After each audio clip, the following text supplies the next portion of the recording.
आज आम 2008 जून क्वेश्चन की डिस्कशन करिबा।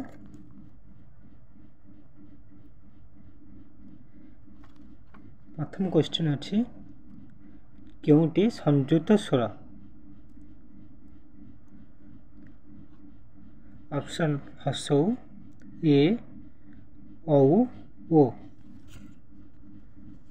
आमर ओडिया वर्णमाला रे दुईटी संयुक्त स्वर ध्वनि अच्छी।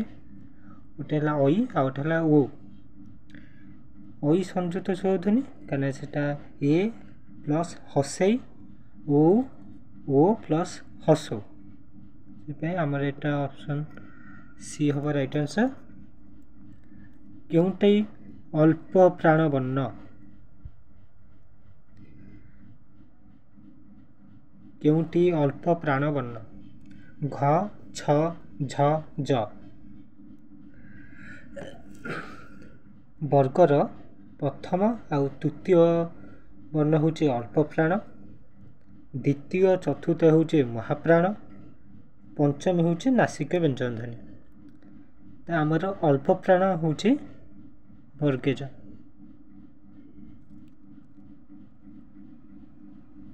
डी है राइट आंसर। दांडी रामायण अन्य नाम कौन? दांडी रामायण हूँ बलराम दासंकर, तार अन्य नाम हूँ जगमोहन रामायण। ताको बलराम रामायण कहते। यार आंसर सी हम। चंपू रामायण हूँ भोजराजंकर, आध्यात्म रामायण हूँ हलधर दासंकर। क्योंटी आदि काव्य?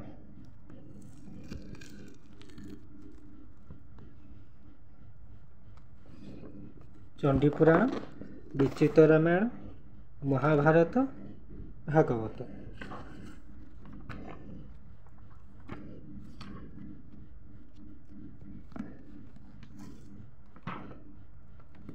शारदास चंडीपुराण कही प्रथमे श्री रामायण, द्वितीय भारत, तृतीय लेखन कली श्री भागवत।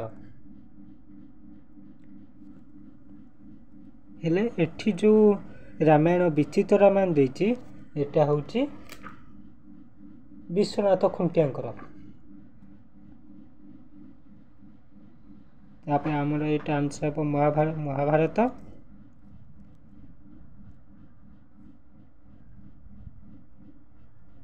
चंडीपुराण तांकर शेष रचना है। भागवत हूँ जगन्नाथ दासंकर। आधुनिक विचार रे ओडिया स्वरध्वनिर संख्या केते?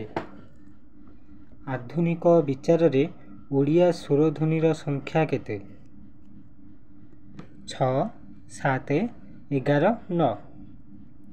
11 हम राइट आंसर।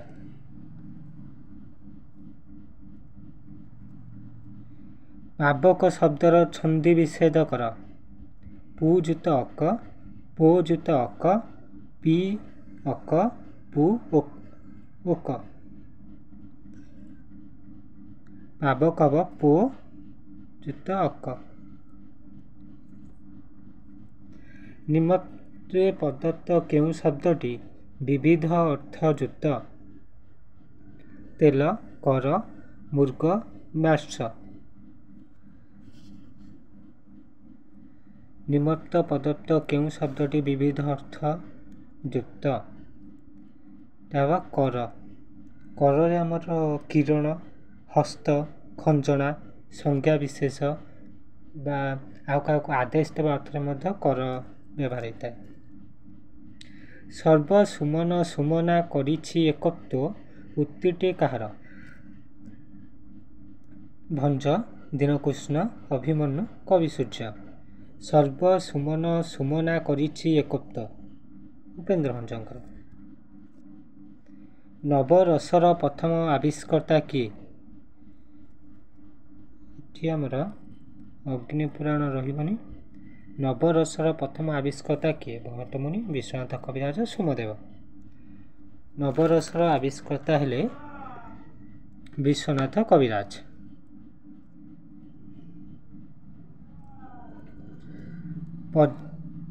पर्यसित पद्म प्राय तनु फिका ତନୁ ଓ ପର୍ଯ୍ୟୁଷିତ ପଦ୍ମ ମଧ୍ୟରେ ସମ୍ବନ୍ଧ ଦର୍ଶାଅ।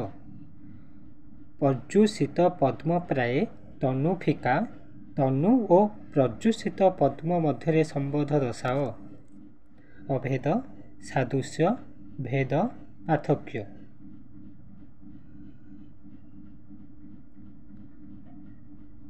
ସାଦୃଶ୍ୟ। ନିମ୍ନସ୍ଥ ପ୍ରଦତ୍ତ କେଉଁ ପୁସ୍ତକଟି ସୀତାକାନ୍ତଙ୍କର? ଚିତ୍ରନଦୀ, ଅନ୍ୟା, ହଳଦୀ ବସନ୍ତ, ସୀତା। ସୀତାକାନ୍ତ ମହାପାତ୍ରଙ୍କ ଚିତ୍ରନଦୀ କବିତା ସଂକଳନ ଗୋଟେ ଅଛି। ପ୍ରବନ୍ଧ ପୂର୍ଣ୍ଣଚନ୍ଦ୍ର କି ପ୍ରକାର ରଚନା?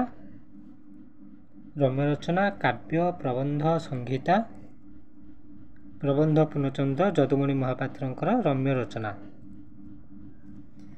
ସବୁଜ ଯୁଗ ବିଷୟରେ କେଉଁଟି ଠିକ୍? ଯୁଗ, ଯୁଗାଭାସ, ଯୁଗର ଅନୁସରଣ, ଯୁଗୋତ୍ତୀର୍ଣ୍ଣ। ସବୁଜ ଯୁଗ ହେଉଛି ଆମର ଯୁଗାଭାସ। ନିତ୍ୟାନନ୍ଦ ଶତପଥୀଙ୍କର ସବୁଜ ସାମ୍ପ୍ରତିକ ବହିରେ ମଧ୍ୟ କହିଛନ୍ତି। ଧୀରେ ଘେନ କାନନରେ କୃଷ୍ଣ ବିଳମ୍ବିତ। ଧୀରେ ଘେନର ଅର୍ଥ କ'ଣ? ମନ୍ଥର ହୋଇ ଶୁଣ, ଧୀରେ ସୁସ୍ଥେ ଶୁଣ, ରସିକ ଗ୍ରାହକ ଶୁଣ, ଶ୍ରୋତା ମଣ୍ଡଳୀ ଶୁଣ।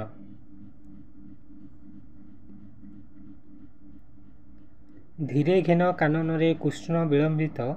ଧୀରେ ଘେନର ଅର୍ଥ କ'ଣ? ତାପରେ ରସିକ ଗ୍ରାହକ ଶୁଣ।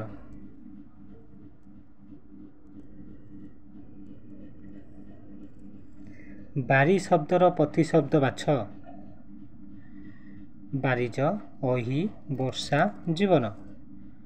ବାରି ଶବ୍ଦର ପ୍ରତିଶବ୍ଦ ହେଉଛି ବର୍ଷା। ପ୍ରଦତ୍ତ କେଉଁ ଶବ୍ଦଟିର ଅର୍ଥ ସଂକୋଚନ ଘଟିଛି? ତେଲ, ସ୍ୟାହି, ମୃଗ, ସାହୁ। ଆମ ଯେତେବେଳେ ଗୋଟେ ପୂର୍ବ ବ୍ୟାପକ ଅର୍ଥରେ ବ୍ୟବହୃତ ଶବ୍ଦ ପରେ ସୀମିତ ଅର୍ଥରେ ବ୍ୟବହୃତ ହେଲେ ଏକ ସୀମିତ ରୂପେ ବ୍ୟବହୃତ ହେଲେ ଆମ ଅର୍ଥ ସଂକୋଚନ ହୋଇଥାଏ। ଆମର ଏଇଟା ମୃଗ ହେବ, କାହିଁକିନା ମୃଗ ପ୍ରଥମେ ପଶୁମାନଙ୍କ ଅର୍ଥରେ ବ୍ୟବହୃତ ହୋଇଥିଲା, ଆଉ ବର୍ତ୍ତମାନ ଏହା ନିର୍ଦ୍ଦିଷ୍ଟ ହରିଣ ଉପରେ ବ୍ୟବହାର ହେଉଛି। ଅରଣ୍ୟ ଫସଲର ରଚୟିତା କିଏ? ଅରଣ୍ୟ ଫସଲ ରଚୟିତା ହେଲେ ମନୋରଞ୍ଜନ ଦାସ। ଅରଣ୍ୟ ଫସଲ ପାଇଁ ସେ 1971ରେ କେନ୍ଦ୍ର ସାହିତ୍ୟ ଏକାଡେମୀ ପୁରସ୍କାର ମଧ୍ୟ ପାଇଥିଲେ। ଶିକ୍ଷାବିତ୍ର ଗାଥା କାହାର ରଚନା? ଶିକ୍ଷାବିତ୍ର ଗାଥା କାହାର ରଚନା? ମାୟାଧର ମାନସିଂହ। ରଥ ସପ୍ତକର ରଚୟିତା କିଏ? ଚିତ୍ତରଞ୍ଜନ, ଚନ୍ଦ୍ରଶେଖର, ଶାନ୍ତନୁ କୁମାର, କିଶୋରୀଚରଣ। ରଥ ସପ୍ତକ ଚନ୍ଦ୍ରଶେଖର ରଥଙ୍କ ରମ୍ୟ ରଚନା। ପଥ ପୃଥିବୀ କେଉଁ ଶ୍ରେଣୀର ରଚନା? ପଥ ପୃଥିବୀ କେଉଁ ଶ୍ରେଣୀର ରଚନା? ପଥ ପୃଥିବୀ ହେଉଛି ସୁରେନ୍ଦ୍ର ମହାନ୍ତିଙ୍କ ଆତ୍ମଜୀବନୀ। ଏହା 1897ରେ ଓଡ଼ିଶା ସାହିତ୍ୟ ଏକାଡେମୀ ପୁରସ୍କାର ପାଇଥିଲା। ଅବଲୋକିତେଶ୍ୱର କେଉଁ ଧର୍ମର ଦେବତା? ହିନ୍ଦୁ, ଜୈନ, ବୌଦ୍ଧ, ନାଥ। ଅବଲୋକିତେଶ୍ୱର କେଉଁ ଧର୍ମର ଦେବତା? ନାଥ।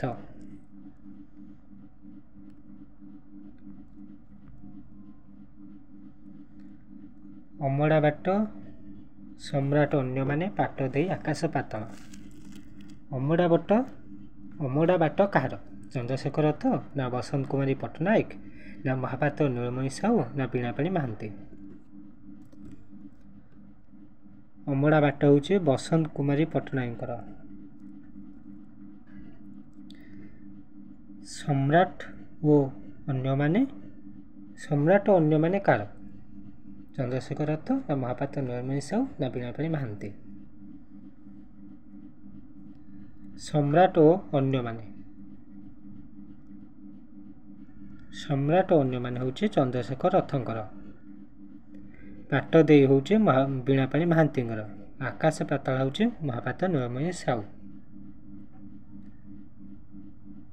ଏଇଟା ହେବ ସଠିକ୍ ଆନ୍ସର୍। 23 ନକ୍ସଲ ଆନ୍ଦୋଳନ ଉପରେ ଆଧାରିତ ଓଡ଼ିଆ ଉପନ୍ୟାସର ନାମ କ'ଣ? ନକ୍ସଲ ଆନ୍ଦୋଳନ ଉପରେ ଆଧାରିତ ଓଡ଼ିଆ ଉପନ୍ୟାସର ନାମ କ'ଣ?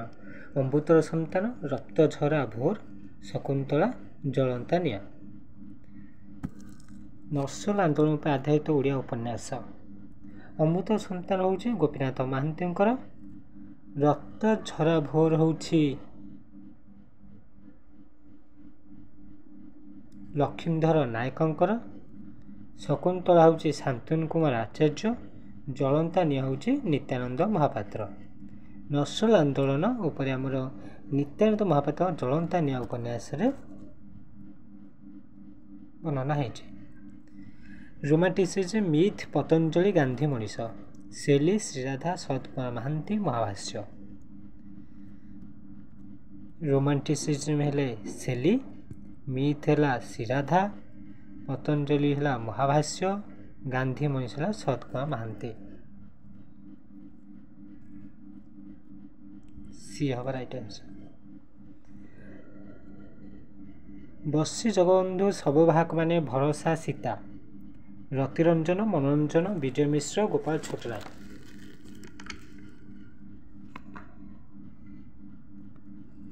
ବସି ଜଗବନ୍ଧୁ ନାଟକ ହେଉଛି ମନୋରଞ୍ଜନଙ୍କର, ସବୁ ବାହକମାନେ ବିଜୟ ମିଶ୍ରଙ୍କର, ଭରସା ହେଉଛି ଗୋପାଳ ଛୋଟରାୟ, ସୀତା ହେଉଛି ରତିରଞ୍ଜନ ମିଶ୍ରଙ୍କର।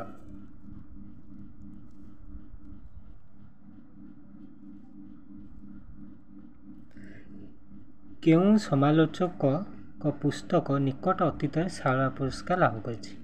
ଆମେ ଯେହେତୁ ଏଇଟା 2008 ମସିହାର ଜୁନ୍ କ୍ୱେଶ୍ଚନ୍ ଆଲୋଚନା କରୁଛେ, ତାହେଲେ ତା'ର ପରବର୍ତ୍ତୀ ଧର 2007 ମସିହାରେ ଆମର ପୁରସ୍କାର ଦିଆଯାଇଛି। ତ ସେହି ସମୟରେ ଆମର ପୁରସ୍କାର ପାଇଥିଲେ ଦାଶରଥୀ ଦାସ, ତାଙ୍କର ବିଦଗ୍ଧ ମାନସ କବିତା ପାଇଁ, କବିତା ସଂକଳନ ପାଇଁ ବିଦଗ୍ଧ ମାନସ 2007 ମସିହା ଦାଶରଥୀ ଦାସ ଶାରଳା ପୁରସ୍କାର ପାଇଥିଲେ। ସୌଭାଗ୍ୟ ମିଶ୍ର, ରାଜେନ୍ଦ୍ର କୁମାର ପଣ୍ଡା, ରମାକାନ୍ତ ରଥ, ସୁରେନ୍ଦ୍ର ବାରିକ, ବହୁବ୍ରୀହି, ନଜା ନଜା କହୁ କହୁ, ହଳଦୀ ବସନ୍ତ, ଚରାଚର।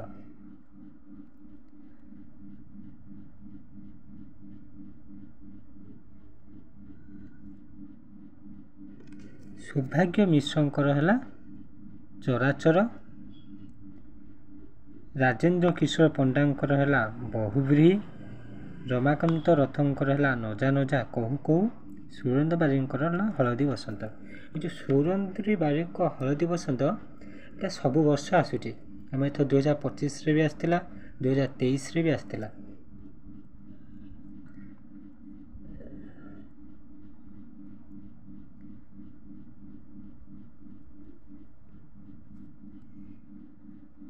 ଆମର ଏଇ କ୍ୱେଶ୍ଚନରେ ଟିକେ ଭୁଲ ଅଛି, କାରଣ ଆମ ସୁରେନ୍ଦ୍ର ମହାନ୍ତି ଇଏ ସବୁ ପୁରସ୍କାର ପାଇଛନ୍ତି, ତ ଏଇଟା ଭୁଲ ଅଛି। ଆମେ ପରବର୍ତ୍ତୀ କ୍ୱେଶ୍ଚନ୍ ଯିବା।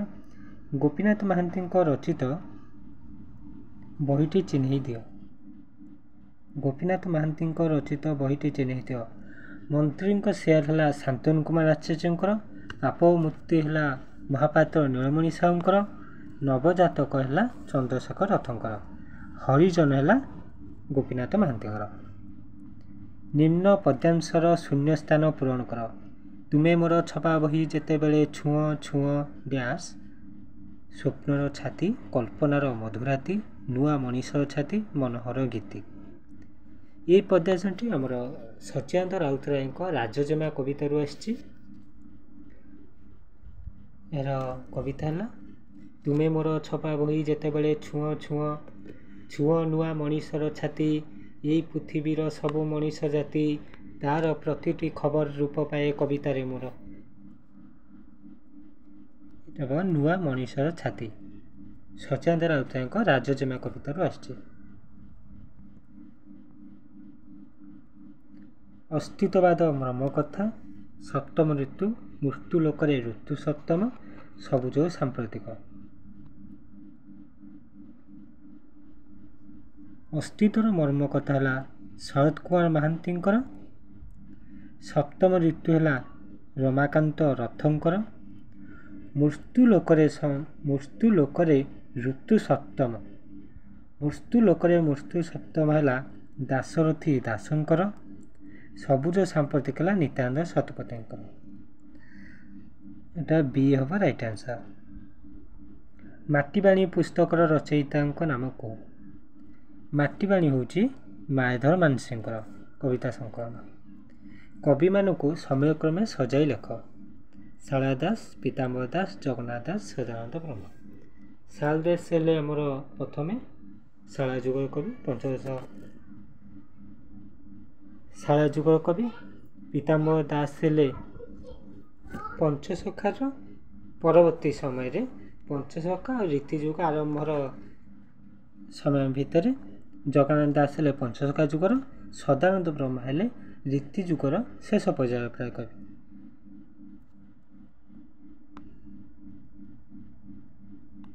ଶାରଳା ଦାସ, ଜଗନ୍ନାଥ ଦାସ, ପୀତାମ୍ବର ଦାସ, ସଦାନନ୍ଦ ବ୍ରହ୍ମ କୁ ସଜେଇଲେ ଅପସନ୍ ଏ ହେବ ରାଇଟ୍ ଆନ୍ସର୍।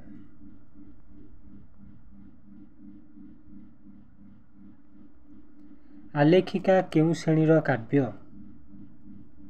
ଆଲେଖିକା କେଉଁ ଶ୍ରେଣୀର କାବ୍ୟ?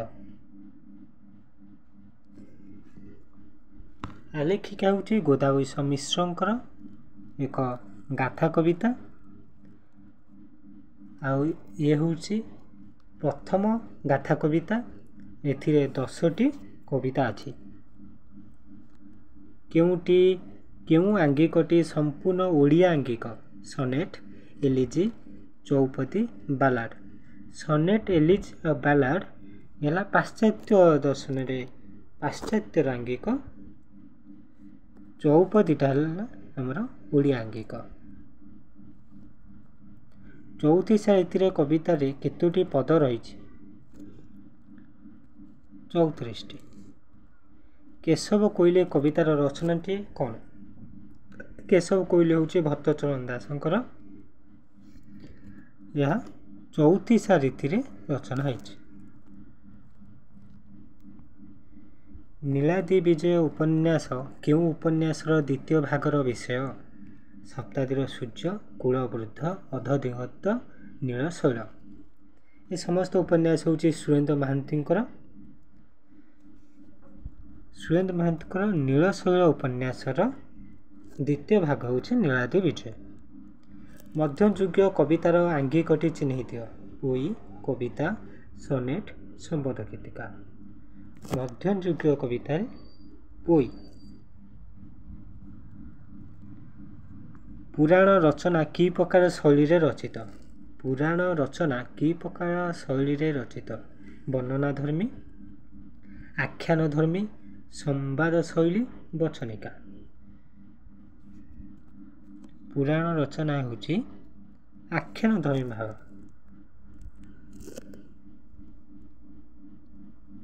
ଓଡ଼ିଆ ପଞ୍ଚପୁରାଣ ମଧ୍ୟରେ କେଉଁଗୁଡ଼ିକ ଅନ୍ତର୍ଭୁକ୍ତ? ଆମର 5ଟା ପୁରାଣ ଅଛି। ଶାରଳା ଦାସଙ୍କ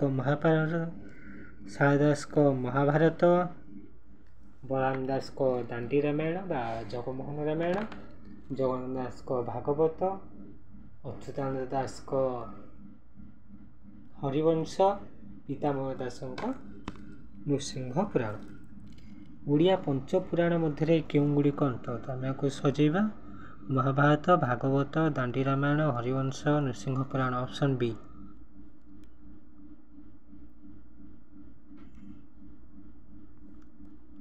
ଅମିତ୍ରାକ୍ଷର ଛନ୍ଦରେ କେଉଁ କାବ୍ୟଟି ରଚିତ? ରାଧାନାଥଙ୍କ ମହାଯାତ୍ରା। ଦାଣ୍ଡିବୃତ୍ତର ଉଦ୍ଭାବକ କେଉଁ କବି? ଶାରଳା ଦାସ। ଆଧୁନିକ କବିତାର ଛନ୍ଦ କହିଲେ ନିମ୍ନୋକ୍ତ କେଉଁ କଥାଟିକୁ ବୁଝାଏ? ଅମିତ୍ରାକ୍ଷର ଛନ୍ଦ, ବିଷମ ବୃତ୍ତ, କାବ୍ୟ ରୀତି ଓ ବାକ୍ ରୀତିର ମିଳନ, କାବ୍ୟ ଛନ୍ଦ। ଆଧୁନିକ କବିତାର ଛନ୍ଦ କହିଲେ କାବ୍ୟ ରୀତି ଓ ବାକ୍ ରୀତିର ମିଳନ। ନିମ୍ନସ୍ଥ ଶବ୍ଦଗୁଡ଼ିକ ମଧ୍ୟରେ କେଉଁ ଯୋଡ଼ିଟି ଅଧିକ ବ୍ୟବହୃତ? ନୀଳ ସ୍ୱର୍ଗ ବୃକ୍ଷ ଲୋହିତ କଦମ୍ବ। ନୀଳ ସ୍ୱର୍ଗ, ନୀଳ ବୃକ୍ଷ, ନୀଳ କଦମ୍ବ, ନୀଳ ଲୋହିତ। ନୀଳ ବୃକ୍ଷ। ଶ୍ରୀରାଧା କେଉଁ ପୁରସ୍କାର ପାଇଛନ୍ତି? ଜ୍ଞାନପୀଠ, ବ୍ୟାସ, କେନ୍ଦ୍ର ସାହିତ୍ୟ ଏକାଡେମୀ, ସରସ୍ୱତୀ ସମ୍ମାନ। ଶ୍ରୀରାଧା ହେଉଛି ରମାକାନ୍ତ ରଥଙ୍କର। ସେ 1992ରେ ସରସ୍ୱତୀ ସମ୍ମାନ ପାଇଥିଲେ ଶ୍ରୀରାଧା କବିତା ପାଇଁ। ରାଜଜେମାଙ୍କ ମନ ଖରାପ ସେ ବସି ଏସରାଜ ବଜାଉଛନ୍ତି। ବିମର୍ଷ ନାରୀର ବ୍ୟଥା ବୋହିଆଣେ କେଉଁ ସୁଦୂର ଶ୍ରୀବସ୍ତି ଅବା ପାଟଳିପୁତ୍ରର କଥା। ଏଥିରେ କେଉଁ ଛନ୍ଦ ବ୍ୟବହାର କରାଯାଇଛି? ବିଷମବୃତ୍ତ, ଅମିତ୍ରାକ୍ଷର ଛନ୍ଦ, ବାକ୍ ଛନ୍ଦ, ଅୟାର ଛନ୍ଦ। ରାଜଜେମାଙ୍କ ମନ ଖରାପ ସେ ବସି ଏସରାଜ ବଜାଉଛନ୍ତି। ବିମର୍ଷ ନାରୀର ବ୍ୟଥା ବୋହି ଆଣେ କେଉଁ ସୁଦୂର ଶ୍ରୀବସ୍ତି ଅବା ପାଟଳିପୁତ୍ରର କଥା। ଏଥିରେ କେଉଁ ଛନ୍ଦ ବ୍ୟବହାର କରାଯାଇଛି? ଅମିତ୍ରାକ୍ଷର। ଗିରି ଅଙ୍ଗେ ହୁଏ ସିନା ବଜ୍ରର ପ୍ରହାର, ତାହା ତହିଁ ସଙ୍ଗେ ଗିରି ବାସିର ସଂହାର। କେଉଁ ଚରିତ୍ର ମୁଖରେ କଥାଟି କୁହାଯାଇଛି? ଗିରି ଅଙ୍ଗେ ହୁଏ ସିନା ବଜ୍ରର ପ୍ରହାର, ତାହା ତହିଁ ସଙ୍ଗେ ଗିରି ବାସିର ସଂହାର। କେଉଁ ଚରିତ୍ର ମୁଖରେ କଥାଟି କୁହାଯାଇଛି? ଦ୍ରୌପଦୀ, ସୈରେନ୍ଦ୍ରୀ, ଶକୁନ୍ତଳା, ସୀତା। ଇଏ ହେବ ସୀତା। ଗଙ୍ଗାଧର ମେହେରଙ୍କର ତପସ୍ୱିନୀ କାବ୍ୟର ପ୍ରଥମ ସର୍ଗରେ ଏ ପଂକ୍ତିଟି ଅଛି। ଓଡ଼ିଆ ଆଧୁନିକ କବିତାର ସମ୍ପର୍କ ନିମ୍ନରେ ଉଲ୍ଲେଖିତ କେଉଁ କବିଙ୍କ ସହିତ ଅଧିକ? ହୋମର, ଶେଲି, ଇଲିୟଟ, ସମରସେଟ୍‌ମ। ଇଲିୟଟଙ୍କ ଉପରେ ଅଧିକ କବିତା ଲେଖାଯାଇଛି। ମୁଁ ଯିବି ଜହ୍ନ ଖୋଜି ତାରା ଖୋଜି, ଖୋଜି ଖୋଜି ଝରଣାର ସୁଅ, ନିମୁଳି ଲଟାରେ ଖୋଜି ଅରୁନ୍ଧତୀ ତାରାର ଆଲୁଅ। ନିମୁଳି ଲଟା ମଧ୍ୟରେ କେଉଁ ଅର୍ଥଟି ପ୍ରକଟିତ ହୋଇଛି? ମୂଲ୍ୟଶୂନ୍ୟ ଲତା, ପରାଙ୍ଗ ପୁଷ୍ଟଲତା, ଅନ୍ତଃସାର ଶୂନ୍ୟ ସଭ୍ୟତା, ପାଶ୍ଚାତ୍ୟ ବନ୍ଧା ସଭ୍ୟତା। ଏଟା ହେବ ଅନ୍ତଃସାର ଶୂନ୍ୟ ସଭ୍ୟତା। ଏଟା ହେଉଛି ଗୁରୁପ୍ରସାଦ ମହାନ୍ତିଙ୍କ କାଳପୁରୁଷ କବିତାରୁ ଏହି ପଂକ୍ତିଟି ଆସିଛି। ଆମେ ଆଜି UGC NET 2008ର ଜୁନ୍ କୋଶ୍ଚିନ୍ ଆଲୋଚନା କଲେ।